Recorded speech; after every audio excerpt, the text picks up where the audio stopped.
there is a phrase that is going around in the Indian media circles in the last 2 days, and it's called Havana Syndrome. Now, it's a very, very interesting development because it could potentially upset ties between countries, is what strategic experts are calling. Now, for our viewers, what is Havana Syndrome and how is it even linked to India, and why is it being spoken about? Well, the Havana Syndrome, as the name itself suggests, it has its origin in the city of Havana in Cuba, right? So what we know is that earlier this month, the CIA director, Mr. William Burns, had visited India along with a colleague of his. And after getting back, his colleague reported certain health issues, which sort of tally with what we call as the Havana Syndrome. So going back to, and it's reported that there are about 130 such instances which have been reported across the world. And in most cases, the victims have been American diplomats and intelligence officials, and to a certain degree, the Canadians as well. So going back to Cuba, this is around 2014 when the Obama administration, started the whole rapprochement program with Cuba. And in 2016, Obama made that historic visit to Cuba. And shortly after he did, some of the intelligence officials who were there at the US embassy in Havana started reporting certain health disorders. They started getting headaches. They started to listen to certain sounds when they did not exist. They experienced vertigo, a sense of loss of balance, disorientation, and so on and so forth. And some of these symptoms were acute, some were chronic. And in at least one instance, it was so bad that the person had actually had to retire from service and he couldn't get back after that. So why is this happening? There are three theories that have come forth. These are the three dominant theories that we know. One is that some psychologists feel that it is placebo effect in reverse. They call it a psychogenic illness, where it's a sort of a social construct. If I came and told you that you're going to be killed today, right? Right. So for the rest of the day, you are under that stress that somebody is going to come and kill you. So what happens as a natural response? Your body triggers certain symptoms, right? And those could be the symptoms, the kind of symptoms that I just mentioned. So because the American intelligence and diplomats have been told that there's something like this in existence, it is possible that it's just the body triggering a certain kind of mechanism. So that is one theory. And the second is something that has been forwarded by Israeli researchers from Ben Gurion University.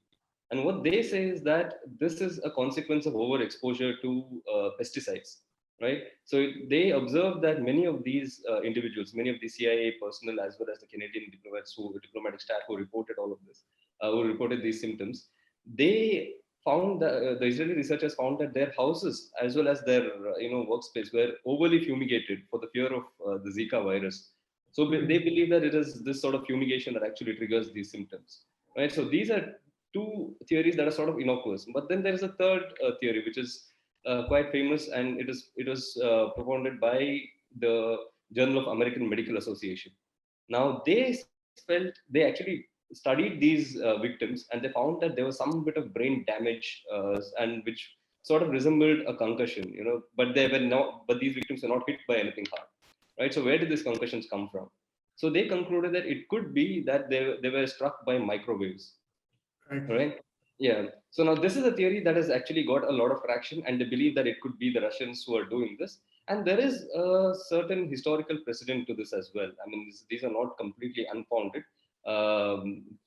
If you go back to the 1960s and 1970s, especially from 1963 onwards, there was a weird phenomenon, what is called in the United States and in the Western world as the Moscow signal, right? Every day for about 18 hours a day, every single day, the United States embassy in Moscow, it is being bombarded by radio waves to microwaves, right?